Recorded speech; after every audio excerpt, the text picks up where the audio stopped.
যেটা পাওয়ার কথা বলছি কিছু সংগ্রহ করে নিয়ে যান, একটু মন দিয়ে শুনতে হবে, অন্যমনস্ক হলেও কিন্তু হারাতে হবে। এটা আমার কথা নয়, একজন মহাপুরুষের অমোঘ কথা। তিনি একটা ছন্দে লিখে গেছেন, আত্মপ্রকাশ অর্থাৎ নিজের প্রকাশ, আমার পরিচয়।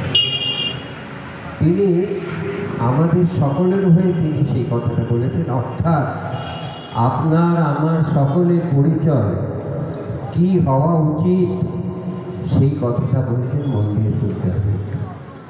নবীরে সাধু নইরে সন্ন্যাসী, সংসারে থাকি আমি সংসার প্রবাসী। আমি সাধুও নই, আমি সন্ন্যাসীও নই, সংসারে থাকি কিন্তু সংসার প্রবাসী। কথাটা একটু ভাবছি। অর্থাৎ যত বেশিরভাগ মানুষ আমরা সবাই গৃহী, সবাই সন্ন্যাসী নই। ভবা পাগলা নিজেকেও বলতেন, আমি সাধুও নই, আমি সন্ন্যাসী নই, সংসারে থাকি আমি সংসার প্রবাসী।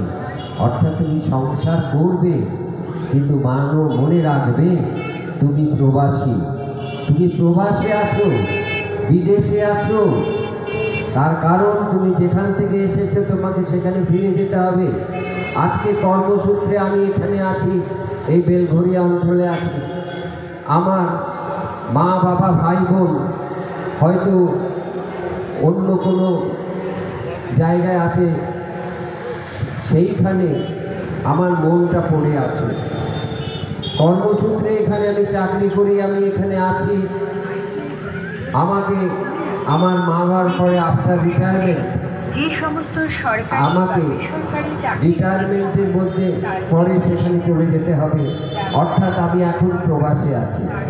সেই রকম এই পৃথিবীতে আমরা এসেছি কর্মসূত্রে, প্রারব্ধ সূত্রে একটা কাজ পেয়েছি।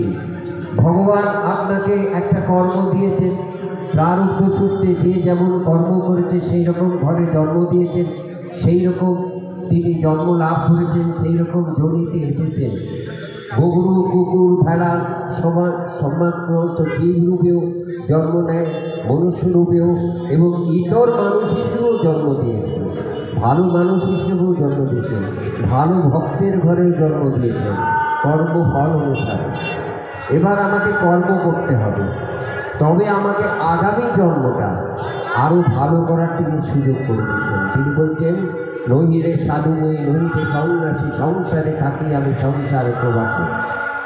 অর্থাৎ প্রবাসে আছে, এই কথাটা মনে রেখো। মনে রেখো তুমি সারা জীবন এই পৃথিবীতে থাকবে তা নয়, তোমাকে সেই প্রবাসে তার কাছ থেকে এসেছো তার কাছে ফিরে যেতে হবে। তারপরে বলছেন, ধর্ম কর্ম নাই মোর কর্তব্য যাহা, পালন করিয়া আমি বুঝাই যে তাহা।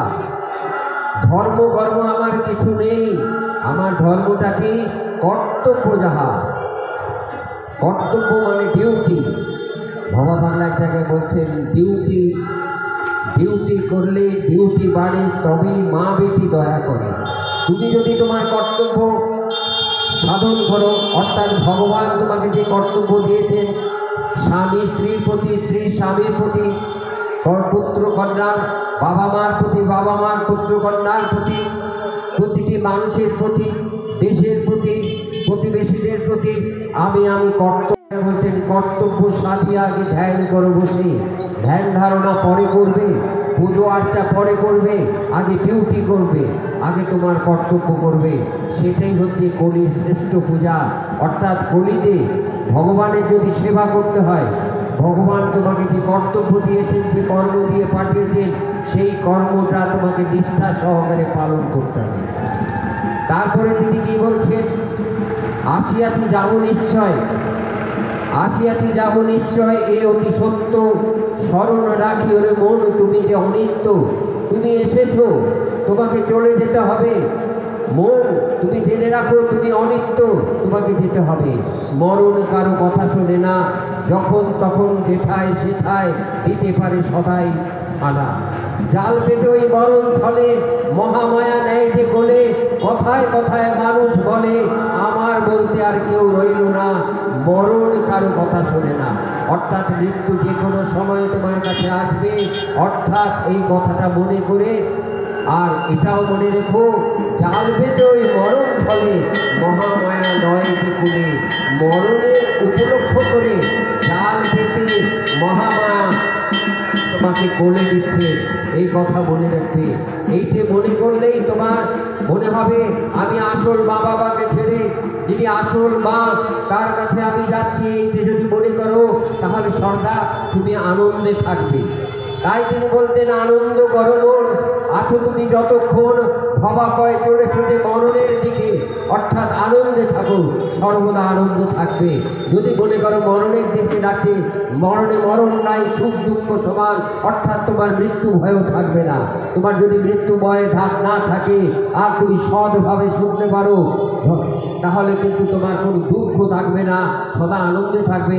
এই আনন্দে যদি থাকতে পারো এটাই তোমার ঈশ্বর তোমার মধ্যে আছে, ভগবান তোমার মধ্যে, মা তোমার মধ্যে করছে। তারপরে বলছে সংসার করিয়া একটু সময় পাইলে ডাকিও শ্রী ভগবানে, ভবা পাগলা বলে। সংসার করে একটু একটু সময় পাও তাহলে ডাকিও শ্রী ভগবানে, ভবা পাগলা বলে। সংসার করবে, কিভাবে সংসারটা করবে?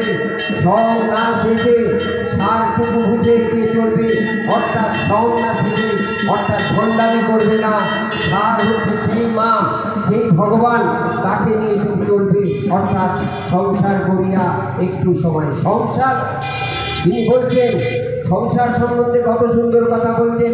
ছেড়ে যেতে ওর ধ্রুব প্রহ্লাদ, কলিতে নাই সেসব আহ্লাদ, ঘরে বসে খেয়ে প্রসাদ, একটু তারে করিস স্মরণ, চোখটি বুঝে বুঝে দেখ তোর দুটি নয়ন। সংসার ছেড়ে বনে যাবি, ভাত না খাস ফল তো খাবি, মুখ বদলালে ফল কি পাবি, ভবা পাগলা এই তো ভজন। অর্থাৎ সংসার ছেড়ে যেতে হবে না, সংসারে থেকে সংসারে সাধুটি হও, মিষ্টি মুখে কথাটি কাও, ভালোটুকু কুড়িয়ে নাও, কারো দোষটি ধরে নাও, নিন্দা সমালোচনা করো না, মানুষের ভালোটা কুড়িয়ে নাও, প্রত্যেকটি মানুষের ভালোটা কুড়িয়ে নাও। সেই বন্ধুকে যে ভালোটায় তাকে গুরু মনে করে তাকে গুরু বলে জ্ঞান করো, তার খারাপ জিনিসটা দেখেও সরে যাও, এড়িয়ে যাও, এই কথা তিনি বলছেন। অর্থাৎ ভবা পাগলার এই কথাগুলো, তখন মায়ের কথা বলছি, মায়ের মন্দির আর কৃষ্ণের মন্দিরে যাই সেখানেও ভবা পাগলার একটা কথাই আছে, কালী কৃষ্ণ আল্লাহ রসুল বাধা আছে একই সুরে। যেখানে আমি বাংলাদেশে যাই বিভিন্ন মুসলমানরা তাদের সামনেও হাজার হাজার মানুষের সামনেও এক কথা বলি, কালী কৃষ্ণ আল্লাহ রসুল। আমরা ভগবানকে বিভিন্ন নিয়ে ভগবানকে নিয়ে দ্বন্দ্ব করি, বলি আমার ভগবান বড়, কিন্তু ভগবান কিন্তু একটা কথা দেখছেন, ভগবান মনে মনে মুচকি হাসছে যে বলে আমার ধর্ম বড়। আজ গীতাতে শ্রী ভগবান বলছে, দিদি কৃষ্ণ ভগবান বলছেন যে নামেই সে ডাকুক আমাকে, আমাকেই সে ডাকছে, আমাকেই সে স্মরণ করছে, এই কথাটা তিনি বলে গেছেন। তাহলে এই কথা মনে করে সবাইকে, সমস্ত সবাইকে সম্মান দিয়ে, মানুষই ভগবান তারে দিয়ে সম্মান, যেন মানুষের মধ্যে ভগবান, সেই মানুষের আত্মাকে প্রণাম করে সেই মানুষকে সম্মান দেবে। তাই মানুষই ভগবান, তারে দিয়ে সম্মান, করোনা অপমান। ভবা পাগলা এত এই সুন্দর উপদেশ, এই কথাগুলো যদি আমরা মনে রেখে চলতে পারি। আর ভবা পাগলার একটা অলঙ্কার বলেছেন, এই আমরা আচরণগুলো নিজেদের জীবনে নিতে, এতে কোনো পয়সা লাগে না। শুনো হে মানুষের 10টি অলঙ্কার, নিজেকে ভালো জামা কাপড়ে সাজানোর থেকে এইটি আগে সাজাবেন। কীভাবে সাজাবেন? 10টা অলঙ্কার। কি অলঙ্কার? পয়সা লাগে না কিনতে। ধৈর্য, নম্রতা, ধৈর্য, সহ্য, নম্রতা হবে, ধৈর্য ধরব, সহ্য করব, ন্যায়নিষ্ঠ হব, ন্যায়, সরলতা, সরল হব, সরলতা, আনন্দ, আত্মহারা, ক্ষমা, কর্তব্য, এই 10 অলঙ্কার যে করেছে ধারণ, কিসের ভয়? ভবা কয় সার্থক জীবন। আরেকটা হচ্ছে সৎ, অনেস্টি, কইতে শিখো সত্য কথা, এতে যদি হয় তোর মরণ অমর ভুলে রইবি কথা। ঠাকুর রামকৃষ্ণ একটা কথা বলছেন, ওরে যদি সৎ পথে চলিস, মাকে যদি ডাকিস, মাকে নিয়ে যদি থাকিস, তোর মোটা ভাত কাপড়ের কোনোদিন অভাব হবে না। তাই এই কথাগুলো মনে রেখে আমরা যদি জীবনে চলতে চাই, তাহলে কিন্তু আমরা চির আনন্দে থাকবো। পৃথিবী যেমনই চলুক, যে যাবে